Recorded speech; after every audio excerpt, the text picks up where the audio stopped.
வணக்கம். ஆகஸ்ட் 6, 2025. இந்திய பங்குச் சந்தையில இன்னைக்கு என்ன நடந்ததுன்னு பார்க்கலாம். நிறைய விஷயங்கள் நடந்திருக்கு.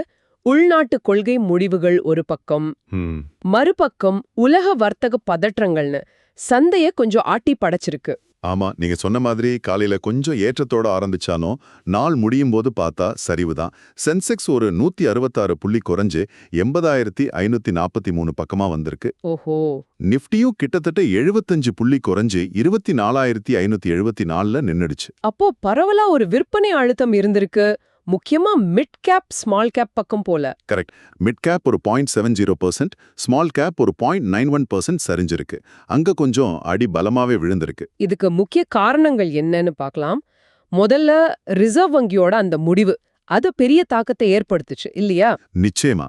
ரிசர்வ் வங்கி ரெப்போ வட்டி விகிதத்தை மாத்தாம 5.5%ல அப்படியே வச்சிருக்காங்க. இத ஹாக்கிஷ் பாஸ் அப்படின்னு சொல்லலாம்.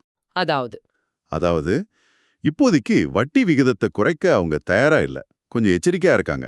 எதிர்காலத்துல பணவீக்கம் வருமோங்கிற பயம், அப்புறம் உலக அளவுல நிச்சயமற்ற தன்மை, இதெல்லாம் காரணம். ஓஹோ.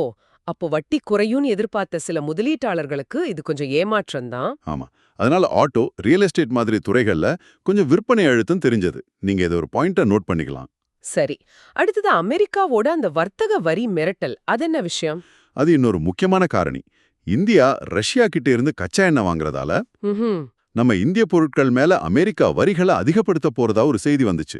இது சந்தையில ஒரு பதற்றத்தை உண்டாக்குச்சு. இது நேரடியா எந்த துறைகளை பாதிச்சது? முக்கியமா ஐடி துறையும் ஃபார்மா துறையும் தான். ஏன்னா இவங்க வருமானத்துக்கு அமெரிக்க சந்தையா அதிக நம்பி இருக்காங்க. நீங்க பாத்தீங்கன்னா நிஃப்டி ஐடி இண்டெக்ஸ் மட்டுமே 1.74% சரிஞ்சிருக்கு. அடேங்கப்பா. அதே மாதிரி நிஃப்டி ஃபார்மா 2%க்கும் மேல சரிவு. விப்ரோ, சன்ஃபார்மா, டெக் மஹிந்திரா, இன்ஃபோசிஸ் பெரிய நிறுவன பங்குகளே இதுல தப்பல. உலக அரசியல் நம்ம சந்தைய எந்த அளவுக்கு அசைக்குது பாருங்க. சரி, இந்த மாதிரி ஒரு சூழல்ல பெரிய முதலீட்டாளர்கள் எஃப்ஐஐஸ், டிஐஐஸ் அவங்க என்ன செஞ்சாங்க?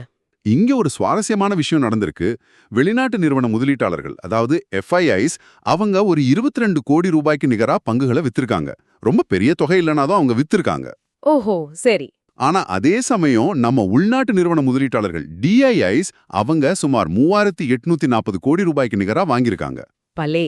அப்போ வெளிநாட்டு முதலீட்டாளர்கள் கொஞ்சம் எச்சரிக்கையா இருந்தாலும் நம்ம உள்நாட்டு முதலீட்டாளர்கள் இந்திய வளர்ச்சியில நம்பிக்கை வச்சு இந்த சரிவை ஒரு வாய்ப்பா பார்த்திருக்காங்க. கரெக்ட். இது சந்தை பெரிய அளவுல சரியாம தாங்கி பிடிக்கிறதுக்கு ஒரு முக்கிய காரணமா இருந்திருக்கும். நீங்க இது ஒரு நல்ல போக்கா பார்க்கலாம். ஆமா. சரி, சந்தை பொதுவா இறங்கினாலும் சில பங்குகள் நல்ல செயல்பட்டுச்சு. உதாரணமா காட்ஃப்ரே பிலிப்ஸ் இந்தியா. ஆமா, அது ஒரு நல்ல உதாரணம். சந்தை சரிஞ்ச நேரத்திலயும் அந்த பங்கு கிட்டத்தட்ட 10% ஏறி இருக்கு. எப்படி? காரணம், அவங்களோட முதல் காலாண்டு நிதி முடிவுகள் ரொம்ப சிறப்பா வந்திருக்கு. லாபம் 56% அதிகரிச்சிருக்கு. அது மட்டும் இல்லாம ஒரு பங்குக்கு 2 போனஸ் பங்கும் அறிவிச்சிருக்காங்க. ஓ, போனஸ் அறிவிப்பு வேறயா? ஆமா. இது எதை காட்டுதுன்னா, ஒரு நிறுவனத்தோட அடிப்படை காரணிகள் வலுவா இருந்தா சந்தையோட பொதுவான போக்கையும் தாண்டி அது நல்லா செயல்பட முடியும். அருமா. அதே மாதிரி டிரான்ஸ்ரேல் லைட்டிங் பங்கும் நல்லா ஏறி இருக்குதே, 12% மேல. அங்கேயும் அதே கதை தான். சிறப்பான காலாண்டு முடிவுகள். லாபம் 105% உயர்வு. அது போக புதுசா 1,74,800 கோடி ரூபாய்க்கு ஆர்டர்கள் கிடைச்சிருக்கு. வாவ். எல்லா பங்குகளும் இப்படி இல்லையே. ஐடியா ஃபோர்ஜ் டெக்னாலஜி பாருங்க. பாதுகாப்புத்துறை ஆர்டர் பத்தின செய்தி வந்தும் கடைசியில பங்கு 1.4% சரிஞ்சிருக்கே. இங்கதான் நம்ம கவனிக்கணும். ஆர்டர் கிடைச்சிருக்குங்கிறது ஒரு நல்ல செய்திதான். அது எதிர்கால வளர்ச்சிக்கான ஒரு கதை.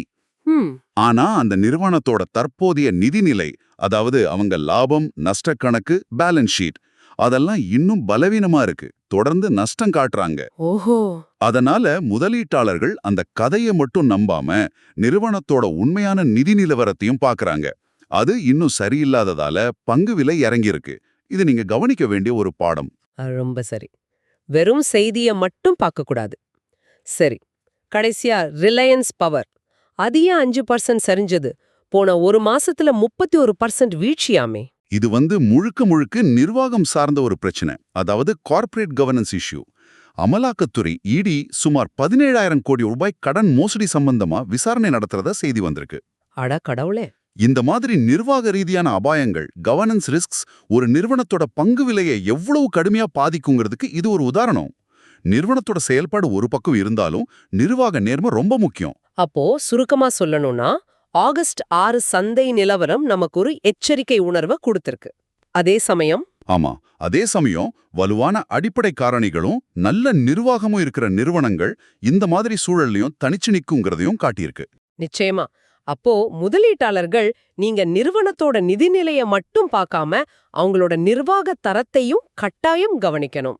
மிக சரியா சொன்னீங்க. இந்த மாதிரி நேரத்துல இது ரொம்ப ரொம்ப முக்கியம். இந்திய பங்கு சந்தை அப்டேட்டுகளுக்காக சப்ஸ்கிரைப் பண்ணி பெல் ஐகானையும் கிளிக் பண்ணுங்க.